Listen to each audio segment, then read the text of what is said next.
우리 하나님의 말씀은 지난 시간에 이어서 계속해서 창세기 35장 14절에서 15절 말씀 같이 우리 한 목소리로 합독하십니다. 시작. 야곱이 하나님이 자기와 말씀하시던 곳에 기둥 곧 돌기둥을 세우고 그 위에 전제물을 붓고 또 그 위에 기름을 붓고 하나님이 자기와 말씀하시던 곳의 이름을 베델이라 불렀더라. 아멘. 오늘 또 지난 시간에 이어서 야곱의 베델 신앙 회복이라고 하는 제목으로 은혜를 나누고자 합니다. 하나님께서 이제 야곱에게 이렇게 베델로 돌아와서 자기가 도망갈 때 고백했던 그 신앙을 이렇게 회복해 주시는데, 한마디로 말하면 그게 무엇이냐? 오늘날로 말하면 영적인 측면에서 보면 교회 세우는 것입니다. 교회. 그러니까 야곱이 외삼촌 집에서 20년 동안 그렇게 고생을 할 때 우리 하나님이 함께 하셨죠. 그래서 복을 주셔서 돌아오게 하십니다. 그 과정 속에서 외삼촌에게 하마터면 죽을 뻔했고, 더 나아가 하마터면 형에게 죽을 뻔했고, 더 나아가 세겜 땅에서 가족이 죽을 뻔했는데도 하나님이 왜 야곱을 그렇게 살리셨느냐? 결국 오늘날로 말하면 베들로 돌아와서 하나님의 집, 교회 세우도록 하기 위한 것이에요. 그러니까 오늘날도 좋아하는데 신앙생활하면서 우리가 확실한 목적을 가지고 하나님이 기뻐하시는 말씀의 근거에서 우리가 신앙생활을 해야 될 줄로 믿습니다. 그래서 신앙생활은 연습이 없습니다. 우리가 집을 짓더라도 연습으로 집 짓지 않잖아요. 사실로 집을 짓습니다. 그래서 저와 여러분들이 하나님을 날마다 영적으로, 하나님은 영이시기 때문에 성령을 통해서 우리가 하나님을 알아가야 되겠고, 이제 두 번째로 중요한 게 뭐냐면 인격적으로 알아가야 돼요. 저와 여러분들이 이 세상에 살아갈 때도 여러분 마음의 인격을 갖고 판단하고 말하고 행동하잖아요. 그러듯이 우리가 하나님과의 관계에서도 이제 우리 하나님은 인격자이시기 때문에 성령을 통해서 보면 우리 하나님의 인격은 너무나 온전하셔요. 완벽하십니다. 그래서 좋은데 인격적으로 날마다 하나님을 알아가야 됩니다. 그리고 세 번째로는 우리 하나님은 이제 사실적으로도 역사하시는 하나님이세요. 그래서 영적으로, 인격적으로, 이 사실적으로 이 세 가지가 같이 가져야 온전한 신앙생활을 하고 하나님께 기쁨이 되지, 그렇지 않으면 나름대로 신앙생활이 된다라고 하는 것을 알아야 됩니다. 여러분들이 이제 자녀들을 키울 때 보면 자녀들이 여러분들이 어떤 바라는 걸 모르잖아요. 근데 이제 걔들이 컸을 때 인격적으로 뭔가 이제 생각이 같아질 때 알고 그러잖아요. 제가 이렇게 가끔 TV를 보면서 지금도 제가 안 되는 것이 뭐냐면 바둑이 안 돼요. 바둑.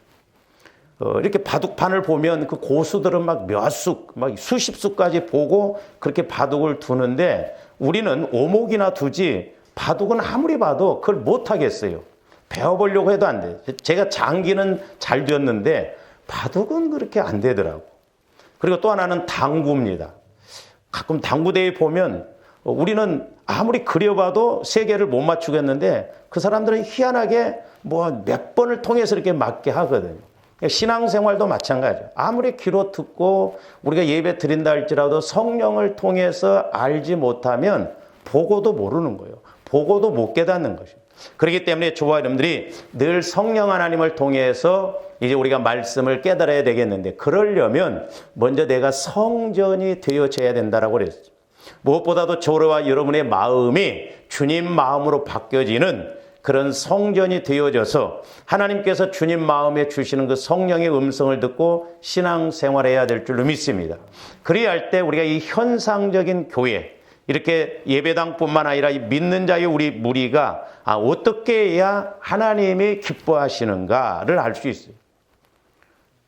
저는 전도사 시절 때 감사했던 건 교회를 오면 내가 뭘 해야 할 것인가가 보여져요. 이렇게 작은 것이지만, 그래서 제가 목회하면서도 성령께서는 뭐냐면 교회 안에 작은 일 갖고도 복받을 일이 너무나 많다는 거죠.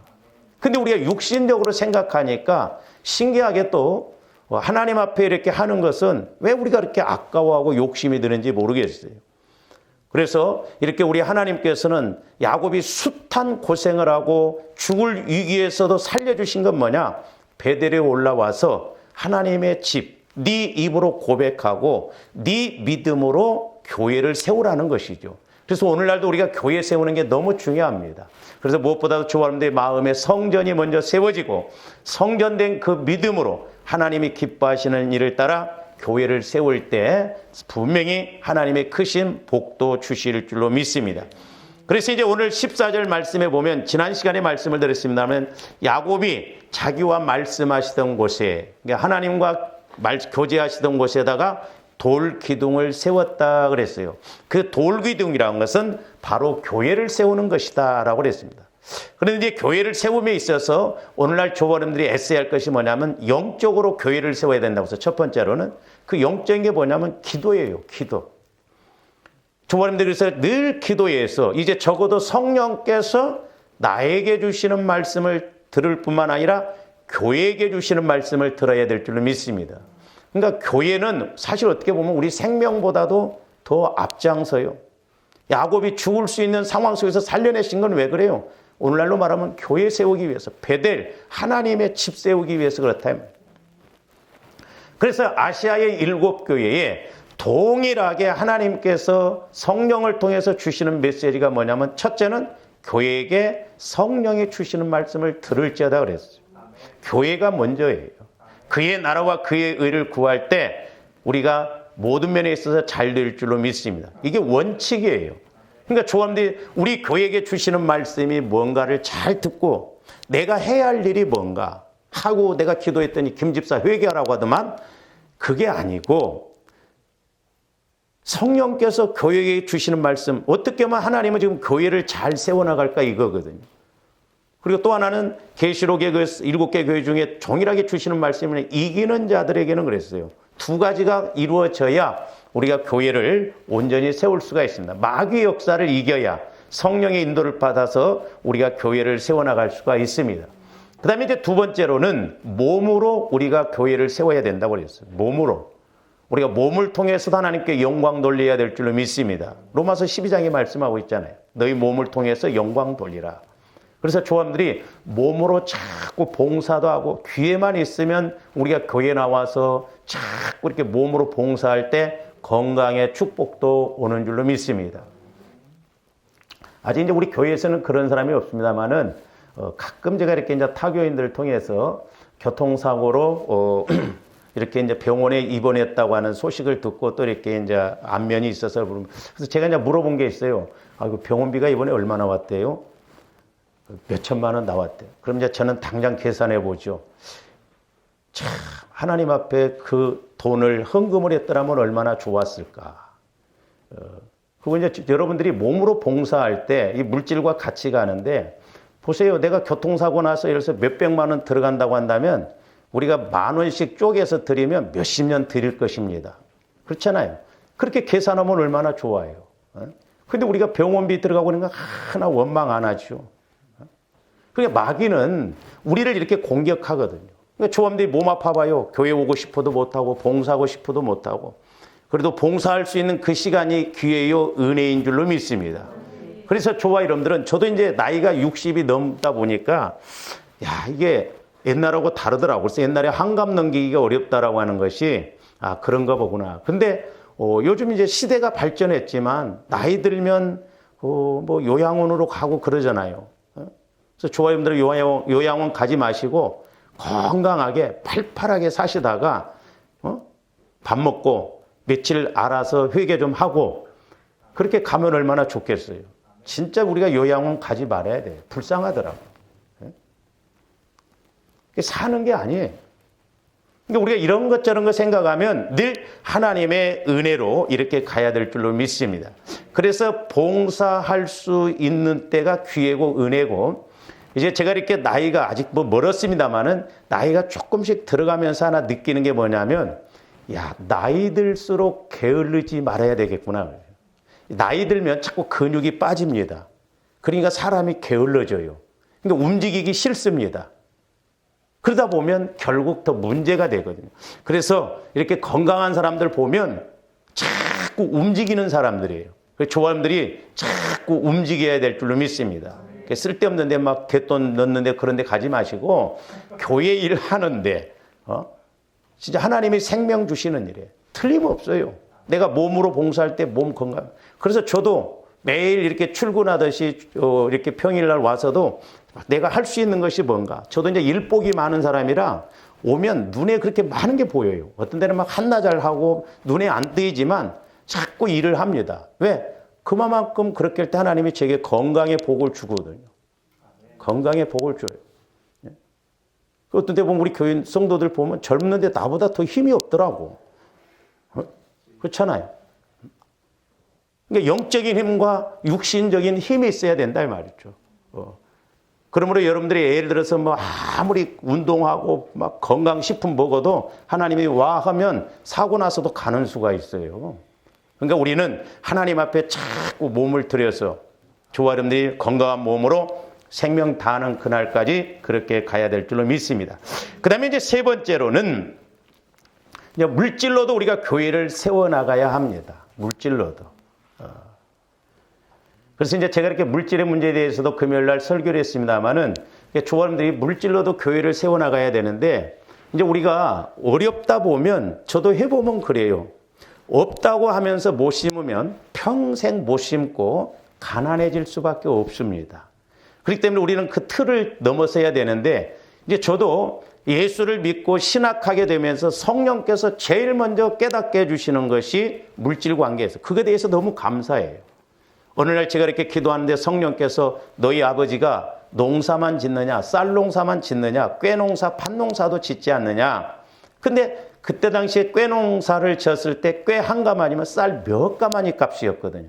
그때 제가 깨닫고 11조뿐만 아니라 구제 선교 해야 되겠구나. 그때 깨달아서 제가 5,000원부터 시작했거든요. 구제 선교 같은 것도.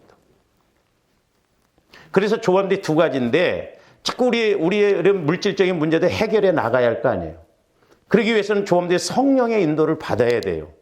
그래서 자꾸 그 문제를 해결해 나가야 되겠고 두 번째로는 이제 저와 여러분들이 하나님은 양을 보신다고 하지 않았잖아요. 인색함이나 억지는 그게 적은 것이라고 그랬어요. 인색함으로나 억지로 드리는 것이 고린도후서 9장에 보면 그게 적은 양이라고 그랬죠. 그러니까 하나님은 액수를 보지 않고 작은 것이라도 내가 믿음으로 막 심을 때 분명히 심는 자에게는 때가 되면 거두게끔 돼 있어요. 똑같아요. 농사법이에요. 심지 않고는 거둬들일 수가 없습니다. 이건 내가 우리 목사님들을 보더라도 그렇더라고요. 우리 목사님들도 목회자이다 보니까 안 심더라고. 근데 목사님들도 보면 공공해요. 우리 목사님들이 비참합니다. 은퇴하고 나서 기초수급자 되신 분들이 의외로 많아요. 안 심어요, 우리 목사님들도. 목회자도 안 심으면 하나님 안 주십니다. 그렇기 때문에 저와 여러분들이 일단 심어야 돼요. 제가 가끔 말씀드리잖아요. 신학교 7년 공부하면서 남은 건 책밖에 없더라고. 근데 목회를 하면서 또한 이렇게 제가 보면서 느끼는 게 뭐냐면 저와 여러분들이 남는 건 심는 것밖에 없어요. 그러니까 우리는 몸으로 심고 기도로 심고 물질로 심고 때와 기회를 찾아서 자꾸 우리가 심을 수만 있으면 심어야 될 줄로 믿습니다. 그래서 전도서에도 보면 7군데 8군데다 흘러보내라고 그러잖아요. 때가 되면 걷어들인다. 흘러보내는데 어떻게 들어요? 아니에요. 하나님의 법칙은 분명히 부메랑 법칙으로 돌아오게끔 되어 있습니다. 그래서 이제 저와 여러분들이 힘들고 어려울 때든 물론 성령의 인도를 받아서 막 큰 액수를 심는 게 아니라 작은 것이라도 하나님은 그 중심을 보기 때문에 믿음으로 살려고 하면 분명히 하나님께서 심는 자에게는 씨와 먹을 양식을 주시는 이가 풍성하게 주신다라고 그랬거든요. 법칙이에요. 그래서 저와 여러분들이 성령의 인도를 통해서 우리 영혼을 통해서 말씀을 보면 너무 정확하거든요. 너무 사실적이에요. 그래서 저와 여러분들이 이제 영안이 열려지고 귀가 열려져서 적어도 사실적으로 신앙생활을 해야 될 줄로 믿습니다. 막연한 것이 아니라 분명히 사실에 입각해서 농부가 씨를 뿌리고 가을을 기다리고 가을에 추수하듯이 우리 신앙생활도 마찬가지라고 하는 것입니다. 그래서 우리가 이렇게 물질로도 자꾸 심어야 돼요. 그래야 우리가 어려울 때 힘들지 않거든요. 한 번에 우리가 또 다 해결 못 하잖아요. 그래서 조금씩 조금씩. 제가 물질 설교하고도 여러분들이 힘들 때 물질 설교해봤어요. 또 물질 설교원에 시험 들 수 있거든요. 그러니까 우리가 조금씩 해서 자꾸 이뤄나가야 그렇구나. 또 깨닫고 우리가 이렇게 힘있게 갈 줄로 믿습니다. 그래서 이렇게 이제 세 번째로는 물질로 교회도 세워나가야 된다라고 그랬는데 로마서 16장 1절에서 4절도 보십니다.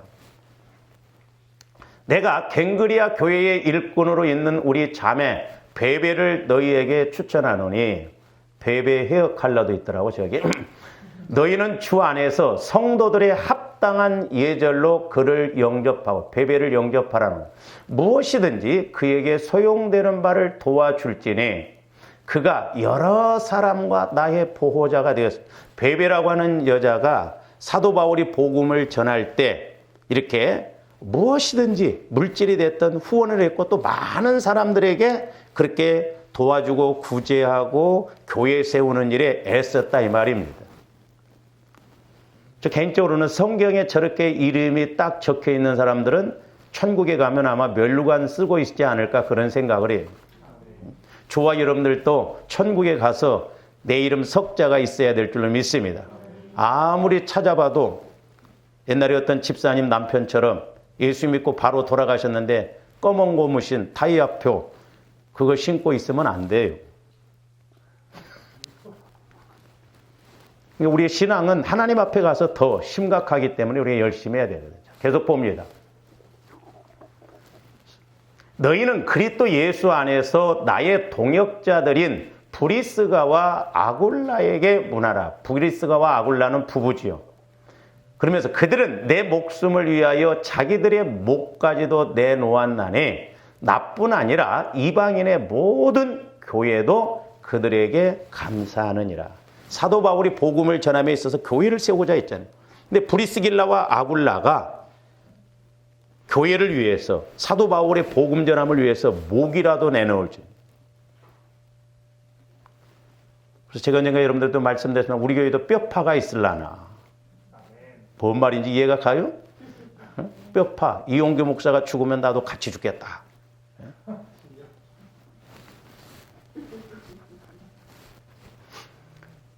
뿐만 아니라 우리가 빌립보서 4장 15절에서 19절도 봅니다. 빌립보 사람들아 너희도 알거니와 복음의 시초에 내가 마게도냐를 떠날 때에 주고받는 내 일에 참여한 교회가 너희 외에 아무도 없습니다. 지금 빌립보 교회가 아직 신앙적으로 성숙한 교회가 아닙니다. 어려움 가운데도 있음에도 불구하고 연약함 가운데도 있음에도 불구하고 사도 바울이 이렇게 마게도냐를 떠날 때 또한 데살로니가에 있을 때도 지속적으로 사도 바울에게 후원을 해줬어요. 그 교회를 세우도록. 빌립보 교회가 대단한 교회죠. 그러면서 뭐라고 했어요? 빌립보 사람들아 너희도 알고냐 복음의 시초에 내가 16절 데살로니가 있을 때에도 너희가 한 번뿐 아니라 두 번이나 나의 쓸 것을 보내. 문자적으로 보면 그러면 빌립보 교회가 두 번 보내는 게 아니에요. 저건 숫자의 개념이 아니라 필요할 때마다 한 번 아니라 두 번이라도 필요하다고 하면 보내지 않는 게 지속적으로 사도 바울이 복음을 전하는데 그렇게 후원을 했던 것을 말씀하고 있어요.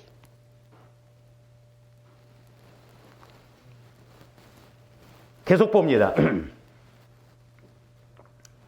내가 선물을 구함이 아니요. 이게 당시에 이제 또 그런 사람들이 있었거든요. 사도 바울이 이렇게 복음을 증거함에 있어서 빌립보 교회에서 이렇게 헌금을 해주고 후원해주면 그걸 또 뭐 딸컥해서 먹고 그런다 막 이렇게 생각하는데 그게 아니다 이 말이죠. 오직 너희에게 유익하도록 풍성한 열매를 구합니다. 그래서 유익하도록 풍성한 영적인 열매를 구한다는 것이고 저건 뭘 말하냐면 투자를 하면 투자 이익금이 오잖아요. 그러니까 하나님 나라를 위해서 교회를 위해서 심을 때는 영적으로 뿐만 아니라 물질적으로도 투자 배당금이 주어지듯이 하나님께서 분명히 주신다는 것이에요. 그러면 18절 내게는 모든 것이 있고 또 풍부한지라 에바브로디도 편에 너희가 준 것을 받음으로 내가 풍족하니 이는 받으실 만한 향기로운 제물이다 그랬어요. 제물. 그러니까 야곱도 기둥을 세우고 전제물을 부었죠. 그러니까 그만큼 빌립보 교회가 교회 세우는 일에 앞장서서 힘썼다라고 하는 것이죠. 자, 계속 봅니다. 19절. 나의 하나님이 그리스도 예수 안에서 영광 가운데서 그 풍성한 대로 너희 모든 쓸 것을 채우시리라. 그러니까 풍성한 가운데서 너희 모든 쓸 것을 다 채우신다는 거예요. 얼마나 축복의 말씀입니까? 근데 오늘날 우리가 축복은 받고 싶어 하면서도 축복의 통로를 못 만들 때가 많아요. 분명히 하나님은 축복의 그릇, 축복의 통로를 만들어놔야 그 통로와 그릇을 통해서 복을 주시는 하나님이신 것임을 여러분들이 믿고 나가시기를 바랍니다. 그러면서 이제 빌립보서 4장 15절 19절에서 이제 에바브로디도에 대해서 이야기를 했는데, 자, 빌립보서 2장에서 그 에바브로디도에 대해서 설명하는데 2장 25절에서 27절 봅니다. 그러나 에바브로디도를 너희에게 보내는 것이 필요한 줄로 생각하노니 그는 나의 형제요. 잘 보세요. 사도 바울이 지금 저 에바브로디도라고 하는 사람을 빌립보 교회에서 지금 사도 바울이 복음 증거하는데 파송을 했어요. 거기 가서 교회를 세우고 동역하라고. 근데 얼마나 저 에바브로디도라고 하는 사람이 열심을 냈냐 하면 사도 바울이 뭐라고 이야기하냐면 나의 형제다 이렇게 표현해요. 그리고 두 번째로는 함께 수고했다 이렇게 말합니다. 세 번째로는 군사된 자요 그랬어요. 네 번째로는 너희 사자로 그랬어요. 지금 빌립보 교회에서 파송을 했거든요. 그러니까 지금 빌립보 교회에서 이렇게 파송을 해서 이 에바브로디도가 사도 바울과 함께 열심히 이렇게 복음을 증거하고 거기에 헌신하고 봉사를 했습니다. 근데 에바브로디도가 병이 걸려요. 계속 봅니다. 그가 너희 무리를 간절히 사모하고 이제 자꾸 그러니까 에바브로디도도 빌립보 교회를 생각하면서 이제 고향 생각도 나고 그러니까 지금 사도 바울이 보내주려고 그래요. 그러면서 또 하나 뭐라고 그랬어요? 병든 것을 너희가 두른 줄 알고 심히 근심한지라. 그러니까 빌립보 교회가 에바브로디도가 사도 바울과 함께 복음 전하다가 병들었다고 하니까 거기에 대해서도 근심도 하고 그럽니다. 사도 바울이 그 근심이 아주 많았어요. 그렇게 열심히 했던 사람이 근심이 됐거든요. 제가 이렇게 옛날에 집회를 다니면서 목회자들도 자기 교회 성도들을 이야기합니다. 어떤 면에서? 왜? 늘 봐왔기 때문에. 그러니까 예를 들어서 여러분들이 저를 저를 막 속색했다. 그럼 우리 교회에 김 집사가 있는데 그 아주 나를 속색했습니다 하면 그게 엄청난 마이너스더라고. 근데 우리 교회에 이런 김 집사님이 있습니다. 이렇게 헌신하고 봉사했습니다. 그 수많은 사람들이 들을 때 그 사람들의 그 사람들에게 도전이 되고 기도가 되기 때문에 복이더라고. 그래서 우리는 교회 생활할 때 선한 도구로 쓰임 받아야 돼요. 할렐루야. 교회가 무슨 동호회가 아니에요. 우리 이런 원리는 게 확실하게 알고 가야 된다 말이에요. 그래서 좋아하는데 어떻게 보면 솔직히 말해서 진짜 내가 이렇게 안 풀리고 뭐 안 되는가 원인이 뭔가를 찾아봐야 된다 이 말이죠. 그 지금 에바브로디도가 병이 들었어요. 근데 하나님이 어떻게 역사하시는가 계속 봅니다. 그가 병들어 죽게 되었으나 그 병의 원인은 말하지 않았어요. 근데 어쨌든 에바브로디가 병들어갖고 죽게 생겼어요. 근데 하나님이 그를 긍휼히 여기셨고, 좋았는데 하나님의 긍휼함을 받는 것이 중요합니다. 그 사도 바울이요, 오네시모가 이렇게 열심히 이렇게 사도 바울을 돕고 있는데 나중에 그가 천국에 들어갈 때 긍휼히 여김해 달라고 그런 기도를 하거든요. 자, 잘 봅니다. 저기 다시 봅니다. 긍휼히 여기셨고 그뿐 아니라 또 나를 긍휼히 여기사 내 근심 위에 근심을 면하게 하셨느니라. 그러니까 하나님께서 지금 에바브로디도를 병을 고쳐주셔요. 병들었다고 했을 때 그 열심히 했던 에바브로디에 대해서 안타까운 마음에 근심을 가졌어요.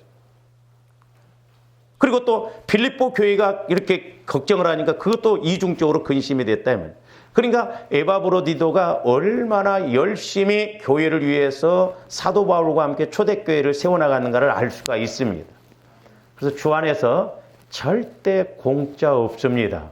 하나님은 수고한 만큼 분명히 30배, 60배, 100배로 복을 주시는 줄로 믿습니다. 제가 여러분들만 이렇게 뿐만 아니라 타교인들도 기도를 해주다 보면 그런 것이 너무 정확해요. 보면 기도 나오는 거. 그렇게 부모들이 막 교회 세우려고 애쓰는 사람들 보면 틀림없이 하나님은 복을 주시더라고요. 네? 뿐만 아니라 이제 디모데후서 1장 16절에서 18절도 봅니다. 원하건대 주께서 오네시보로의 집에 국류를 베푸시옵소서. 그가 나를 자주 격려해 주고 내가 사슬에 매인 것을 부끄러워하지 아니하고. 지금 사도 바울이 감옥에 갇혀 있을 때 저 오네시보로라고 하는 사람이 자꾸 이렇게 면회도 와서 이렇게 위로도 해주고 걱정하지 말라고 그렇게 했어요. 그래서 사슬에 매인 거, 옥에 갇힌 것을 부끄러워하지 않았다는 거예요. 그러니까 대단한 사람이죠. 그런 이야기가 있어요. 우리 목사님들 세계에서 목사님이 이렇게 병이 들면 처음에 한 달은 면회도 잘 온답니다. 근데 한 석 달 되면 무슨 말이 나오냐 하면 혹시 담임 목사님을 바꿔야 되지 않겠어? 그런데요. 1년 가면 목사님 그냥 은퇴하시죠. 그런데요.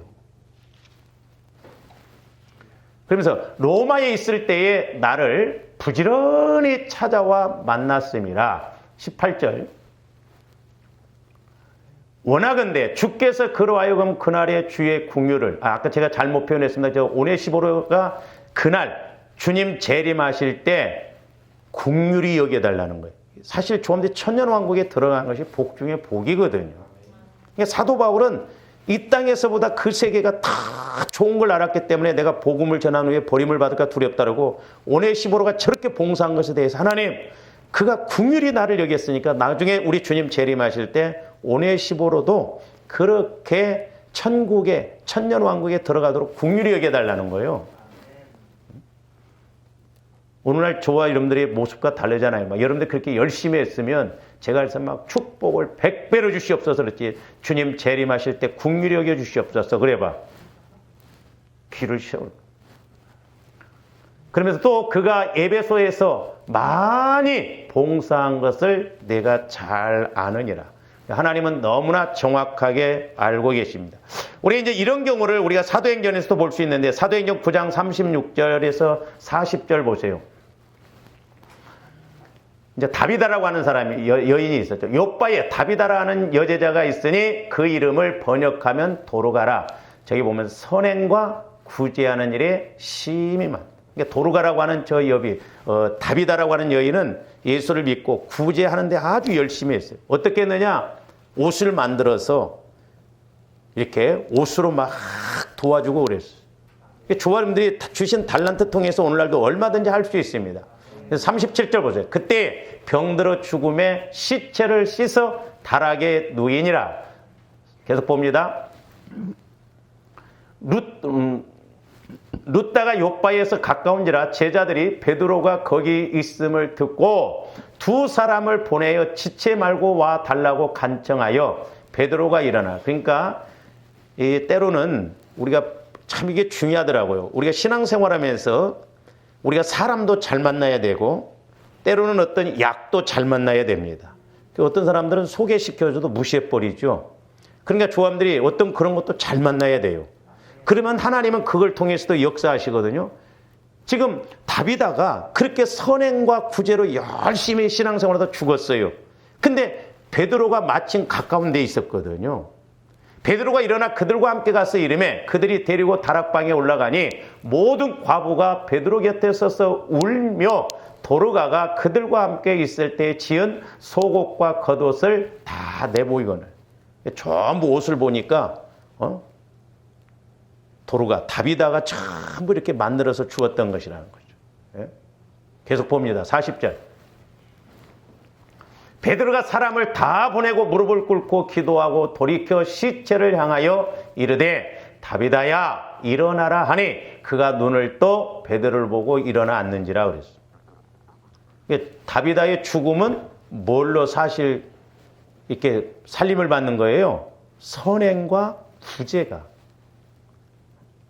이와 같은 은혜가 있기를 주님의 이름으로 축원을 드립니다. 자칫 잘못하면 그나마 좋아 여러분들 있는 돈 나중에 나이 들어갖고 그냥 병 나고 해갖고 병원에 가서 까먹고 다 까먹고 그러고 가면 안 돼. 여러분들의 예를 들어서 뭐 좋아하는데 내가 먼저 죽을지 여러분들이 먼저 죽을지는 모르지만 내가 먼저 살아있다면 가서 말을 안 들면 염할 때 가서 뺨을 한 대 탁 때려야지. 왜 이렇게 가십니까? 신앙생활 잘해야 되죠.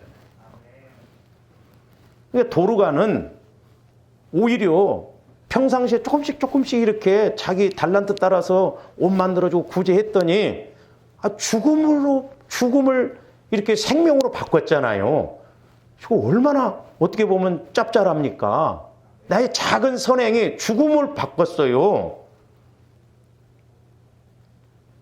근데 이게 안 되면 반대로 있는 것마저도 다 까먹고 가고 막 그러면 안 된다 이 말이에요.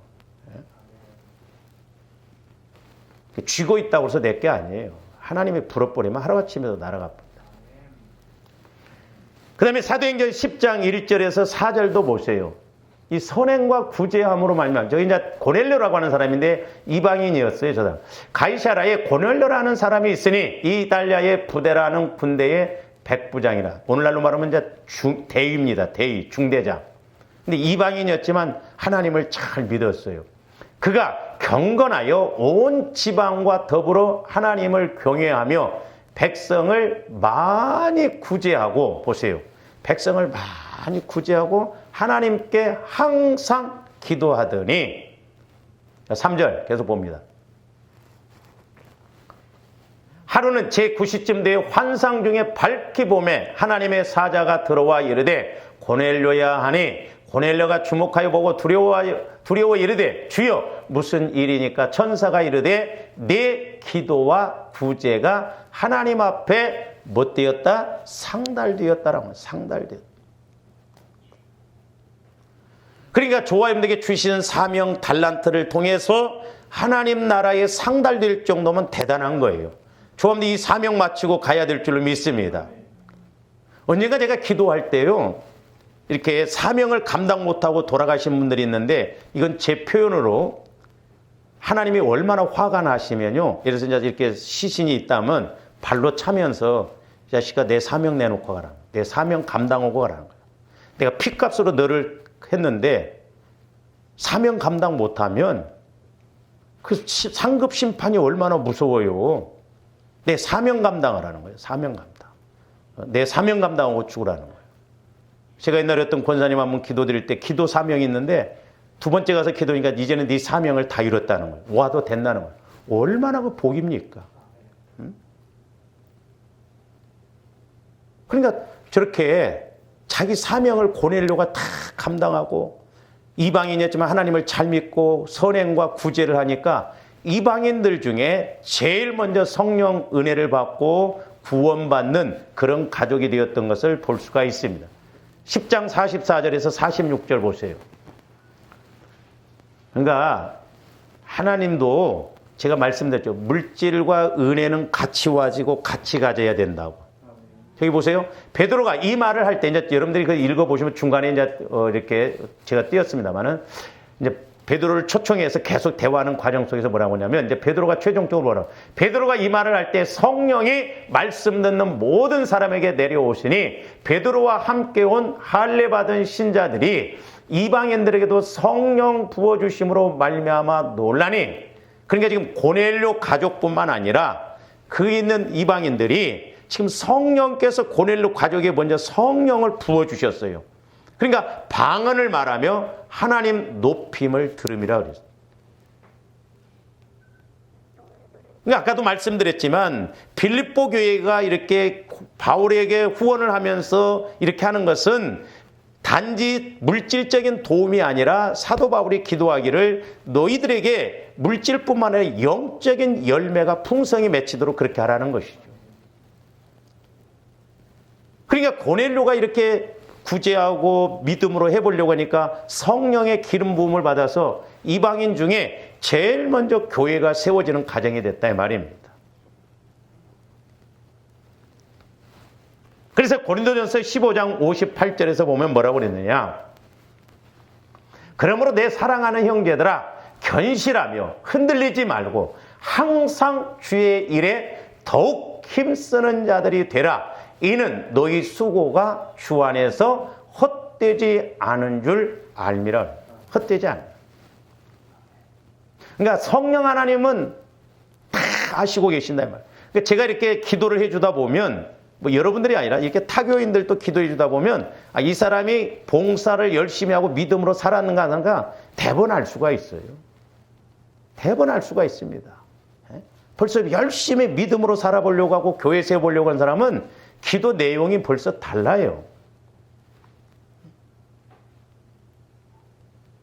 옛날에 우리 교회에 이제 청년 둘이 자취를 하고 있었어요. 근데 이제 그 한 청년은 이렇게 주일마다 와서 막 강대상을 청소하고 봉사를 하고 그랬습니다. 근데 그 한 청년은 그냥 성가대만 안고 다른 봉사를 안 했어요. 그 제가 이제 이렇게 대신방을 가서 기도를 하는데 기도 내용이 너무 다르게 나오는 거야. 그러니까 그 한 청년이 뭐라고 하냐면 목사님 왜 내 기도는 이렇게 두리뭉실하게 나와요? 그러더라고. 이 봉사하고 이런 청년에게는 구체적으로 막 나오는 거예요. 기도가 이렇게 해서 은혜 주시고 복 주시겠다. 나중에 그 청년이 애인 생기니까 하나님이 밀려나더라고. 그러니까 왜 나를 밀어내냐고 그러더라고. 그 중심에 주님이 계시다고. 그 청년 하나는 봉사를 별로 안 해요. 그러니까 내가 기도를 해줘봐도 막이 안 하더라고. 해줄 말이 없어요. 그러니까 저와 여러분들이 믿음으로 살아보려고 교회를 세보려고 하면 하나님이 너무너무 정확하게 다 알고 계셔요. 너무 정확하십니다. 사람이 무엇으로 심든지 그대로 거두리라. 아까 박 집사님 기도대로 육체를 따라 심는 자는 육체로부터 썩어질 걸 거두고 성령을 따라 심는 자는 성령으로부터 영원히 버려지지 않는 인정해주는 그런 결과물이 나온다 이 말입니다.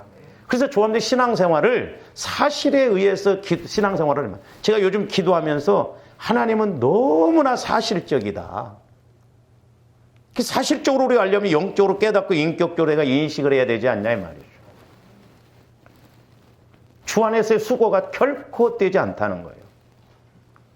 그래서 조합대 할 수만 있으면 시간만 있으면 자꾸 우리가 하나님 앞에 작은 것 심어서 썩어질 것으로 심고 썩어지지 않는 것으로 우리가 거둔다고 그랬잖아요.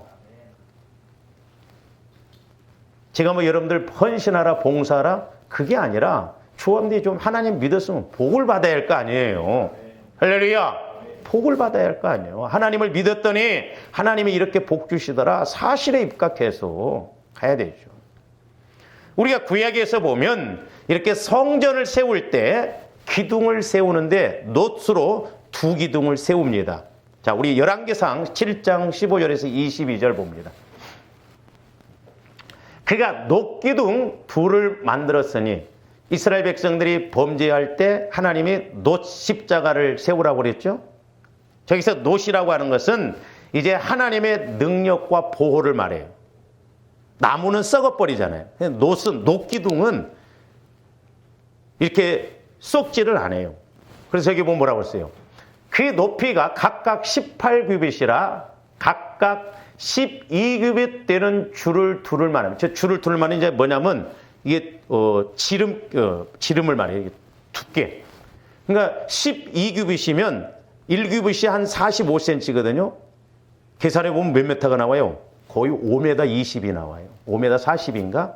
그러니까 저 놋기둥이 놋으로 부어서 기둥을 이렇게 둘레가 5m가 넘는 정도로 만들면 저 얼마나 엄청난 기둥이겠어요. 썩지도 않죠. 예? 그러니까 조합들이 신앙생활하면서 우리는 이 두 기둥의 의미도 알고 우리가 그렇게 세워야 될 줄로 믿습니다. 할렐루야. 자, 계속 봅니다. 그러면서 이제 기둥 위에 있는 것이 세 가지입니다. 세 가지. 참 하나님의 말씀은 이렇게 성령을 통해서 조명을 받아보면요 너무나 정확하고 확실해요. 여기 보면 기둥 꼭대기에 있는 머리를 위하여 바둑판 모양으로 얽은 그물과 그랬어요. 그 바둑판 모양의 그물로. 그러니까 그물을 만드는데 바둑판 모양처럼. 여러분 바둑판 보면 네모가 반듯반듯 하잖아요. 그건 공의를 말하는데 저는 저 말씀을 보면서 뭐가 보여지냐면 여러분들 양봉을 때 그 벌집 보셨어요? 벌집 속에 새끼들이 막 다 들어있고 꿀이 가득가득 차 있는 것. 그러니까 저와 여러분들이 우리 믿음의 기둥을 세워서 그 위에 하나님이 받으실 만한 다양한 것들이 이렇게 빼곡히 차여 있어야 될 줄로 믿습니다. 그물을 막 끌어 모으잖아요. 이렇게 고기들을. 머리 위에 7이요. 저 머리에 7이라. 18절. 기둥을 이렇게 만들었고 또 2줄기 석류를 한 그물 위에 두르면. 그러니까 이제 저기는 또 석류가 나요. 그 기둥 위에 그물과 같은 바둑판과 같은 거기에 이제 그물 모양의 그것을 이렇게 만들으라고 했는데 석류가 나옵니다. 저 석류는 풍요의 상징이에요. 여러분들 석류 잘 아시죠? 석류 속에 얼마나 막 알알이 막 팍 찼습니까? 먹으면 쉬어요. 그건 그만큼 그 생명체가 많이 이 풍요를 상징하고 내적인 아름다움을 말해요. 그 먹기는 쉬어도 석류 잘라놓으면 얼마나 보기 좋은지 몰라요. 그러니까 조감들이 믿음의 기둥을 잘 세워서 성령의 인도를 따라서 심어놓으면 알알이 조감들이 헌신하고 봉사한 것이 보기에 너무 아름답다 이 말이죠. 그래서 디모데전서에서 보면 집사직분을 잘 감당하는 사람들은 무슨 지위를 준다? 아름다운 지위를 준다 이 말이야. 아름다운 지위. 그 지위라고 하는 것이 뭐냐면 옛날에 임금이 이렇게 딱 앉아 있으면 내시가 문가에서 이렇게 서 있는 것을 말합니다. 그러니까 그 누구 있느냐 하면 네 하면서 문을 열어요. 그러니까 아름다운 지위라고 하는 것은 보세요. 루시엘을 하나님이 창조하실 때 오늘날로 말하면 그 비서실장격이거든요. 네가 아름다움으로 교만했다고 해요. 그러니까 저 아름다움이라는 것은 리모델링 해가지고 막 아름답고 그게 아니에요. 상상할 수가 없는 거예요. 여러분, 저와 여러분들이 기도하면서 환상을 통해서든지 영적 세계의 아름다움을 보시면요. 설악산 단풍이 아무리 좋다고 해도 그 별거 아닙니다. 저는 뭐 내장산도 이제 뭐 단풍 구경은 안 가봤어도 이렇게 사진을 보는데 진짜 단풍 구경 아름다운 곳은 최전방이에요. 민통성 안에 들어가면요. 사람들이 들어오지 못해 아름다리 소나무에 뭐 단풍나무인데 얼마나 아름다운지 모릅니다. 근데 예수를 만나서 그 영적 세계를 알면 세상적인 건 하나 의미 없어요. 그 아름다움 비교할 수가 없습니다. 그래서 영적인 아름다움. 그러니까 성류가 그 아름다움인가 내적인 아름다움을 말한다 이 말이에요. 그리고 선행의 그런 열매도 의미를 해요. 그러니까 성류는 이렇게 풍요의 상징일 뿐만 아니라 내적인 아름다움. 또 좋아하는데 아까 다비다처럼 고넬료처럼 구제하고 그 선행의 열매들이 알알이 내 믿음의 기둥에 막 그 집에 이렇게 세워져 있을 때 그게 상급이고 그게 복이 된다 이 말입니다. 할렐루야. 자, 계속 봅니다. 그러니까 바둑판 모양의 그물과 석류가 있고 또 하나 나오는데 19절에 주랑 기둥 꼭대기에 있는 머리에 4개 것은 백합화 모양으로 만들었으며 저기 보면 이제 백합화가 나와요.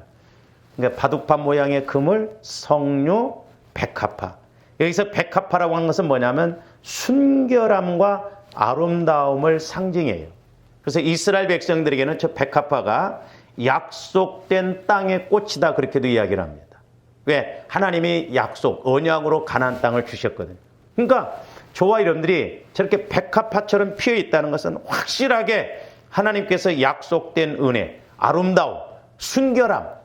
그러니까 내가 봉사를 하고 이렇게 교회를 세워가며 있어서 백합화처럼 석류처럼 그물에 빼곡히 들어차 있는 것처럼 그런 은혜를 주신다 이 말입니다. 할렐루야. 그러니까 저런 은혜를 우리가 믿음의 두 기둥에 이렇게 세우고 나가야 될 줄로 믿습니다. 그 다음에 계속 봅니다. 이 두 기둥을 성전의 주랑 앞에 세우되 오른쪽 기둥을 세우고 그 이름을 야긴이라 하고 왼쪽의 기둥을 세우고 그 이름을 보아스라 하였으며 그랬죠. 그 두 기둥 꼭대기는 백합화 형상이 있더라. 두 기둥의 공사가 끝나니라.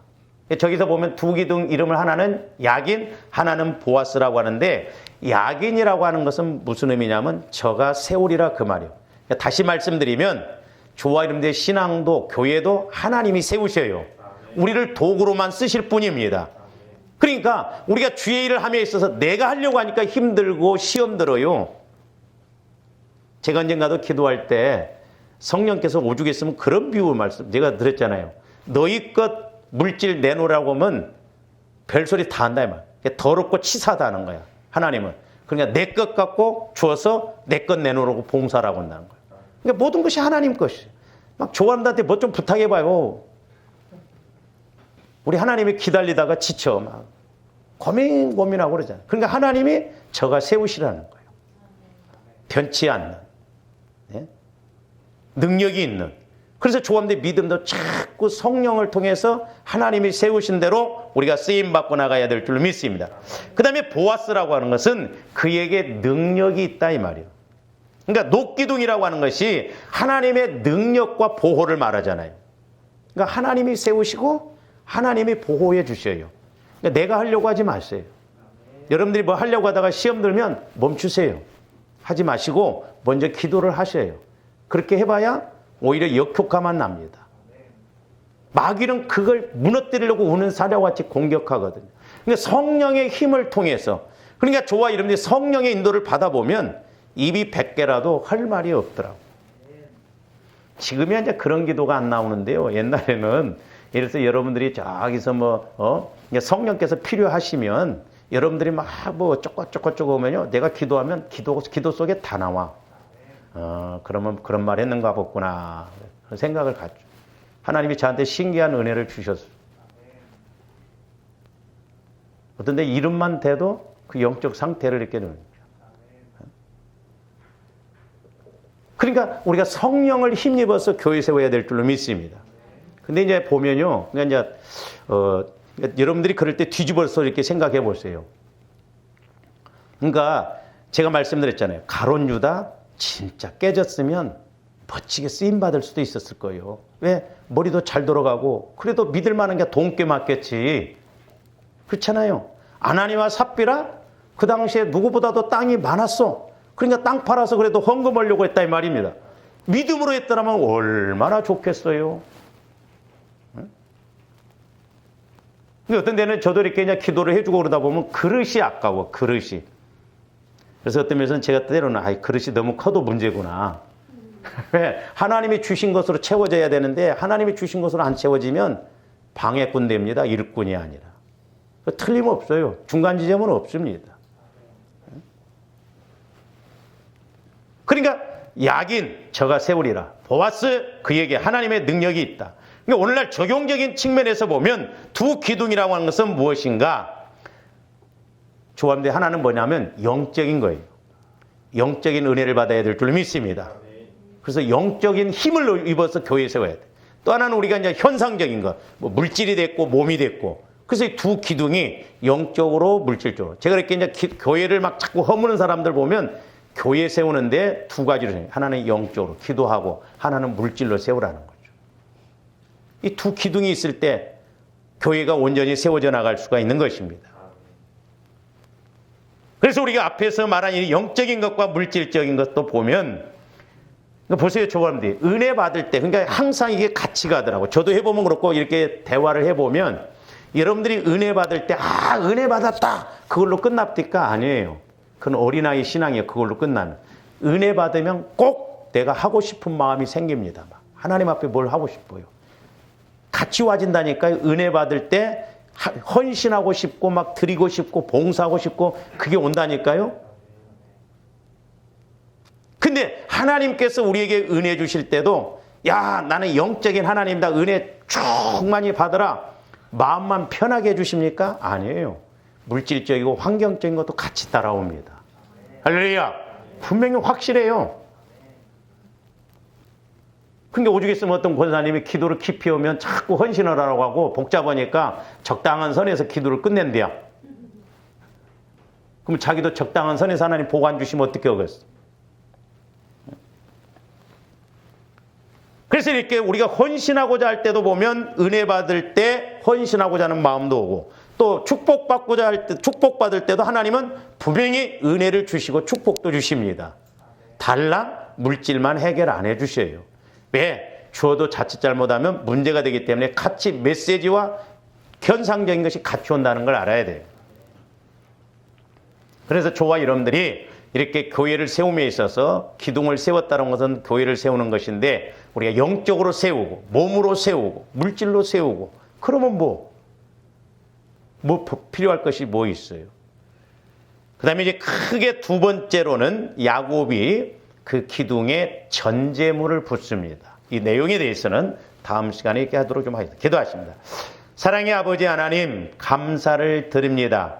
하나님의 말씀은 온전한 말씀이요 영원한 말씀이요 또한 우리가 이 땅에서 힘있게 살아갈 수 있는 말씀인 것임을 보게 됩니다. 성령 하나님, 날마다 우리에게 말씀으로 덧입혀 주시고 깨닫게 하여 주셔서 우리의 신앙뿐만 아니라 이 땅에 세워진 교회들도 말씀에 근거하여 온전하게 세움으로 이 땅에서도 복을 받고 쓰임받고 장차 하나님 앞에 가서도 면류관 받아들 수 있는 저희들 되게 하여 주시옵소서. 막연한 신앙생활 되지 않게 하여 주시고, 날마다 말씀이라고 하는 아버지 하나님 사실에 의하여서 우리가 신앙생활함으로 승리하고 영광 돌리게 하여 주시옵소서. 감사와 영광을 돌리오며 축복하옵고 예수 그리스도 이름으로 기도하옵나이다.